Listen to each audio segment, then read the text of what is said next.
member for Calgary-Fish Creek. Mr. Speaker, countless employers and business organizations have contacted us expressing serious concern with the consultation process used by the NDP to gather input for changes to the labour code and employment standards. The minister rushed this process, and many stakeholders have expressed concern that this government already knows what the legislation looks like and simply hosted obligatory consultation in a failed attempt to appease them. To the Minister of Labour, will you be introducing legislation which changes either the labour code or employment standards during the current spring sitting of the House? Honourable Minister. Thank you very much, Mr. Speaker, and thank you to the member opposite for his question about consultation. Whether it's for the MGA or royalty review, our government is getting consultations right. We've heard from hundreds of stakeholders on both the consultations, and we will continue to listen to them as we review what we've received. Mr. Speaker, I'd like to read a quote from the former PC Minister of Labour.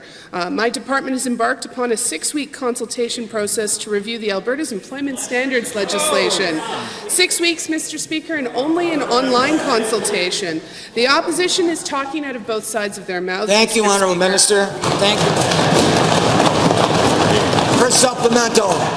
Mr. Speaker, given an inadequate consultation process has left many stakeholders feeling this government is only listening to Labour bosses, and given that they also feel the government's close relationship with union leadership means that the changes to the Labour Code and employment standards will lead to heavy-handed, undemocratic changes, such as removing the anonymous balloting process. Again to the Minister, will you be pushing removal of the democratic private ballot currently used to certify unions? Yes or no? The Honourable Minister.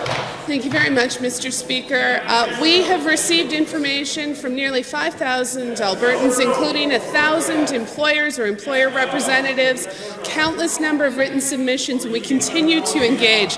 The principles we are keeping in mind throughout all of this is fairness and balance, making sure we can implement process improvements to the benefit of all. I continue to review the feedback we've received to date, and I look forward to making sure that Alberta has fair and updated modern labour legislation and employment standards.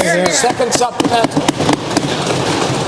Mr. Speaker, we'll take that as a yes, given that the opportunity the government has given yet again and failed to properly consult stakeholders, holding opinions that do not align with the NDP worldview, and given that introducing sweeping changes potentially impacting the survival of many businesses across Alberta with little or no consultation shows that this government puts the interests of big labour ahead of small to medium-sized job creators who have yet to be directly engaged. Again to the Minister, will you do the right thing, reopen consultation, enhance it, and extend it at least until the end of the current calendar year? Yes or no?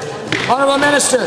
Thank you very much, Mr. Speaker. I've been very pleased to engage with small, medium and large business throughout this consultation, including personally meeting with the Alberta Enterprise Group, meeting with chambers on this, and engaging to make sure we are working with all stakeholders to ensure fair, balanced and effective workplace legislation for all.